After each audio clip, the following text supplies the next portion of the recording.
Benasser Ben Chahra. Il est surnommé par les forces coloniales françaises le marin du désert, un meneur d'hommes de la résistance qui a duré 27 ans au sud du pays.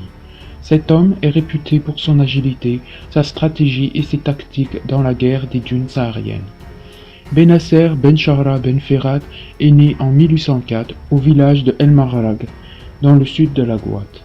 Membre de la tribu des Ouled à Issa Ben Ali, affiliés au Mahamra et au Hajjaj, qui sont eux-mêmes rattachés à la mythique tribu des Larba. Il apprit le Coran dès son enfance, puis il reçut des enseignements sur les bases de la jurisprudence islamique de Ahmed Eshawi, chef du courant islamique El-Khadira à la Goîte. Très jeune, il se distingua par ses qualités de chef et de cavalier émérite. Son courage et sa bravoure lui donneront auprès de ses camarades et de ses ennemis la renommée d'un grand guerrier.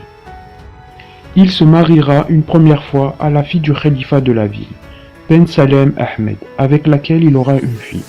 Il divorcera suite au refus de celle-ci de l'accompagner au fond du Sahara, où il avait décidé de combattre les Français. Son beau-père collaborera avec les Français et le dénoncera. Il commença son combat en 1841 contre la France coloniale. Il rejoignit l'armée de l'émir Abdelkader où il reçut une formation militaire. Il deviendra l'un de ses meilleurs cavaliers et participera à la bataille de Taguine. À la fin de la résistance de l'émir Abdelkader en 1847, il continuera à résister dans le Sahara algérien.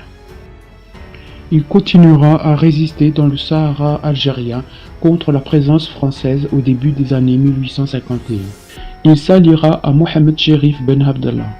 Il est arrêté près de Moujbara dans la wilaya de Média en 1851 et il est incarcéré dans la prison de Bogar. Il s'évadera quelques jours plus tard de façon spectaculaire, le 5 septembre 1851. Il éliminera à lui seul plusieurs gardiens armés jusqu'aux dents. Avant la colonisation française, la Goîte était une ville fortifiée autour de laquelle se trouvaient de nombreux xors, des villages fortifiés. En 1834, sous la direction de Moussa Ben Hassan, les citoyens de la région se rebellent avec pour objectif la libération de l'Algérie. Moussa Ben Hassan décédera en novembre 1849 avec d'autres compagnons lors de la bataille de Zaatcha. Les troupes armées françaises envahirent la région en 1852 sous les ordres du général Guillaume Stanislas Marémonge.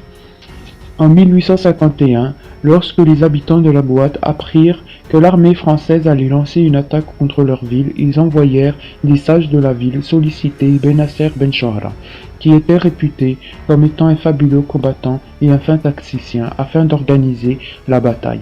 Ils lui demandèrent également de contacter Mohamed Cherif Ben Abdallah, afin qu'il puisse lui aussi apporter son aide ainsi que son expérience. Ce dernier fut honoré et accepta de rejoindre notre valeureux guerrier Benasser Ben Chahra au Ksar el-Hiran. Benasser organisera une rencontre avec Ihya Ben Mhamar, un autre héros méconnu, et le khalifa de Djelfa, Cherif Ben Lahresh, mais cette rencontre n'aura jamais lieu car le khalifa ne répondra pas à l'appel. Le 31 juillet 1852, Benasser fortifiera le Ksar el-Hiran en prévision de l'attaque des Français pour la défense de la ville de la Goîte. La première bataille pour libérer la Goîte a eu lieu à Ras el-Ayoun, à l'entrée nord de la ville. Les Français subiront de lourdes pertes, ce qui amènera le général Youssouf à demander des renforts. Plus de 6000 soldats et mercenaires français armés jusqu'aux dents, sous le commandement du général Aimable Pélissier, lanceront l'assaut final contre la ville le 4 décembre 1852. La population de la ville, sous les ordres de Benasser Ben Chohra et de Mohammed Cherif Ben Abdallah, livre une résistance farouche et courageuse.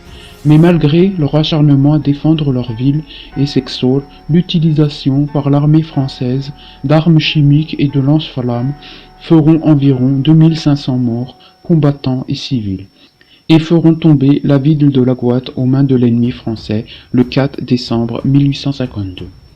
Les chefs rebelles Benasser Ben Chohra, Yahya Mhamar et Teli Ben Lakehel s'échappent.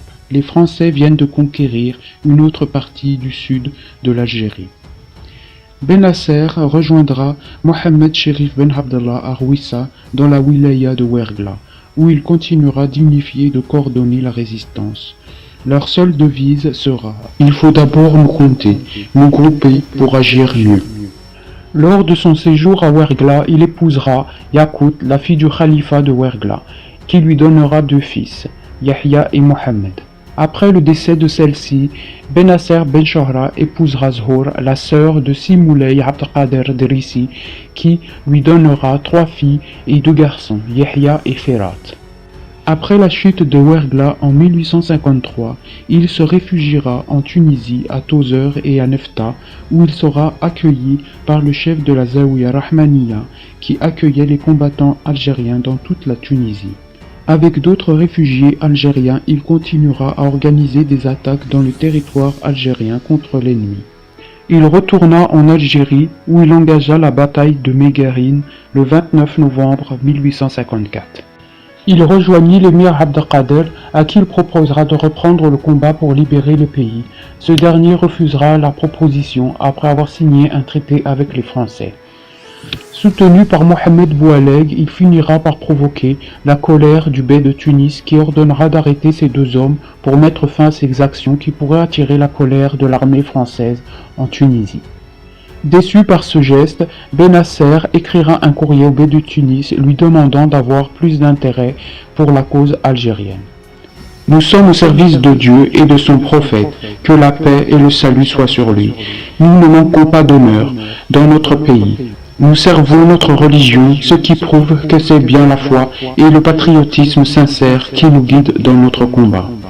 Benasser Ben Chohra a mené une résistance sans répit, faite d'une vie précaire et dangereuse, dont le seul objectif est la libération du pays. Dès que la révolte des Ouled Sidi Chir, qui est une tribu pré-saharienne de l'Algérie dont fait partie notre célèbre résistance Chir Bourmema, en 1864, il retourna en Algérie à Ouergla et participa à de nombreuses batailles victorieuses aux côtés de Sila Allah. Il se rallia à la révolte des Ouled Sidi Chir conduite par Chir Bourmema.